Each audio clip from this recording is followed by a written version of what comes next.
Y vamos a cambiar ya de asunto. Hoy queríamos hablarles en este lunes de educación y más concretamente de neuroeducación, una disciplina que poco a poco se va incorporando a las aulas extremeñas, de momento con la formación de profesores y educadores. Nos acompaña Esther Giraldo, que es bióloga, doctora en genética molecular y también especialista en neuroeducación. ¿Qué tal? Muy buenos días. Buenos días, ¿qué tal? Bueno, ¿qué es exactamente la neuroeducación? ¿De qué estamos hablando? Bueno, pues la neuroeducación parte de la neurociencia, que lo que hace es estudiar la actividad cerebral y descifrar pues ese proceso de enseñanza y aprendizaje que determina nuestros pensamientos y que estos pensamientos a su vez determinan nuestra conducta y nuestro comportamiento. Todo eso influenciado por las emociones. Esa neurociencia pues se acerca a distintos sectores de la vida. Se acerca al marketing, aparece el neuromarketing, aparece las empresas, aparece el neuroliderazgo y se acerca a la educación y aparece la neuroeducación, intentando aportar estrategias neurocognitivas, informando o al servicio del sistema educativo para fortalecer o potenciar ese proceso de aprendizaje. ¿Y qué puede aportar a las aulas? ¿Cómo se puede aplicar al sistema educativo? Bueno, pues es que la neurociencia realmente no es una cosa nueva, ha venido de mucho tiempo atrás. Lo que ocurre es que antiguamente pues se hacían hipótesis, ¿no? Se evaluaba post-morte, se diseccionaba el cerebro y se pensaba, pues esto yo creo que era así. Lo que ocurre es que hoy pues tenemos una tecnología muy avanzada de resonancia magnética nuclear y de emisión de positrones que lo que hace es poner unos electrodos y conectar el cerebro a unos aparatos y evaluar la actividad cerebral en diferentes momentos de la vida. Y entonces eso pues nos ha dado muchísima información y bueno, pues eso es lo que queremos ofrecer al sistema educativo. Dar recetas es difícil sin hacer un previo, ¿no? Sin explicar cosas básicas, responder a quiénes somos, qué eres, por qué piensas como piensas, por qué actúas como actúas y entender todo eso, ¿no? Y luego, pues una vez que establecemos las bases, pues vamos ofreciendo pues eso, esas estrategias. Este curso han podido formar a 450 profesionales del sistema educativo. ¿Cómo ha sido esa experiencia? Maravillosa, maravillosa. 468 ya profesionales del sistema educativo, directores de colegios, orientadores, psicopedagogos, profesores desde infantil, primaria, secundaria y el año que viene empiezo con la universidad. Ha sido maravilloso. Empecé con familias, por la importancia de la educación, ¿no? Desde que se engendra el ser humano, embarazo, parto y crianza, pero el llegar al sistema educativo he notado pues esa necesidad de tener nuevos recursos y hacer las cosas de forma distinta, porque el profesor pues se encuentra con unas clases de niños aburridos, apáticos, donde su vocación se desinfla y se llena de impotencia. Entonces, tener recursos para hacer las cosas de forma distinta, pues me he encontrado algo muy positivo. Los profesores del sistema educativo, mi experiencia ha sido muy positiva, con ganas de hacer las cosas distintas. Más preguntas por este lado de la mesa, Cristina. Hola Esther, buenos días. Buenos días. Trabajáis con profesores, con un balance muy positivo, habéis trabajado también con padres. Aquellos padres que nos estén ahora mismo viendo y escuchando, que no sepan qué es esto de la neuroeducación, ¿qué pautas deben de seguir cuando se sientan cada tarde con sus hijos para hacer las tareas o incluso en el día a día, ¿no? en su forma de educarles? ¿Qué pautas o qué consejos le darías?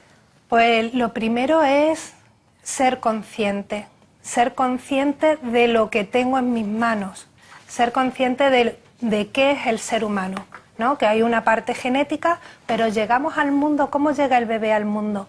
Casi ciego, mudo, inmóvil, sin movimientos voluntarios.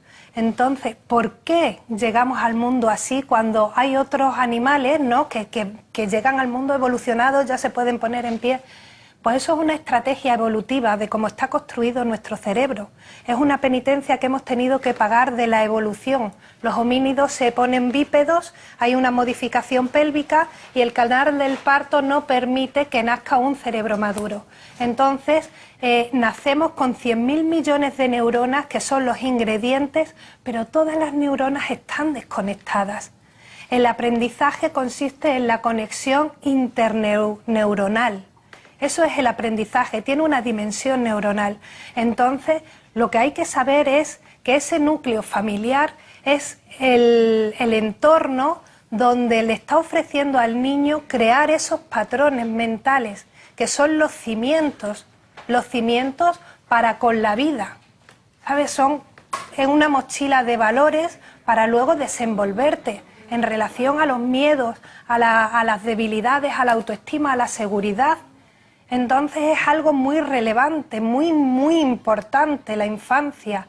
No consiste en enfrentarte a las problemáticas de la sociedad en estadio adulto. Consiste en que cuando estemos construyendo a esas personitas, ser conscientes de lo que estamos haciendo y que repercute en nuestra sociedad a muchos niveles.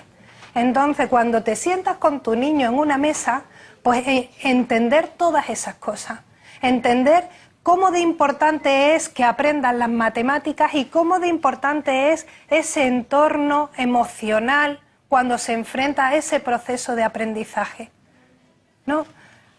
Tan importante es saber muchas matemáticas. ¿De qué sirve saber, por ejemplo, ¿no? Hablando de matemáticas o de la filogenia de las especies o de lo que sea?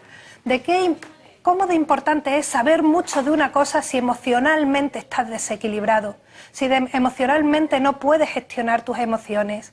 Si pasado mañana vas a perder el trabajo y vas a decidir quitarte el del medio. Pues primero hay que saber qué herramientas tienes para contigo y con la vida. Y hacer consciente a los padres de todo eso. Marcelo. Sí, Esther, la verdad es que da gusto escucharte, estábamos tan atentos a tus explicaciones. Yo, mira, ayer leyendo El País había un artículo de Elvira Lindo, que a mí me gusta mucho leerla por la sensibilidad que tiene. Y el artículo, fíjate, que se titulaba "Urge hablar de educación". Y empezaba diciendo, si los niños votaran, probablemente la educación estaría en el primer nivel del debate, ¿no? Desde tu punto de vista, realmente la educación en nuestra región, si quieres, en nuestra región, tiene, digamos, la posición, el punto en el debate, el momento adecuado, o parece ser que es una segunda, una posición secundaria, que hay otros elementos, la política, la economía, que están por encima de los problemas educativos y de la forma de abordar la educación de nuestros menores. Sí. Bueno, pues yo creo que ahora mismo existe una conciencia diferente.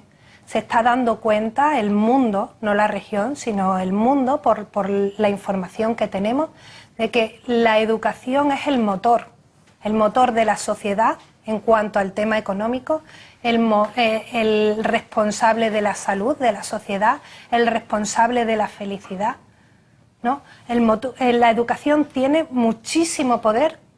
Porque fíjate, un profesor es cerebro que conduce a cerebros, que dirige a cerebros, ¿no? Entonces tiene un papel muy relevante. El problema es, o la esperanza o la ilusión es, que el sistema educativo está mutando.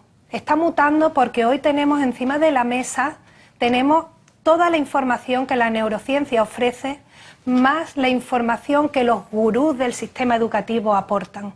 Y entonces todo eso está llevándonos hacia hacer las cosas de forma distinta, a desarrollar unas competencias que son las que necesitamos. Antiguamente se han hecho las cosas de una forma en función a las competencias que demandaba la sociedad en ese momento, ¿no? Hacer un eslabón de una cadena de montaje en aquella época cuando empezó todo.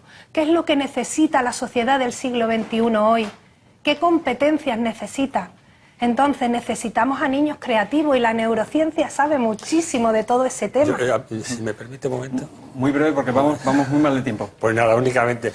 La neurociencia a veces da una sensación de ser un determinado determinista, ¿no? Excesivamente determinista a la hora del proceso educativo. Muy breve también, por favor. Muy breve. Pues determinista, pues es que todo lo que ofrece un cambio, pues al principio partimos de unos patrones distintos, entonces da esa sensación. La historia es seguir creciendo y aceptar un cambio, no es determinista, es ampliar la forma de ver las cosas, ampliar y dar cabida a nuevos recursos. Pues Esther Giraldo, bióloga y doctora en genética molecular, muchísimas gracias por estar con nosotros y traernos esta disciplina de la neurociencia. Muchísimas gracias a vosotros por esta oportunidad. Y vamos ya a ver rápidamente otras historias del día a través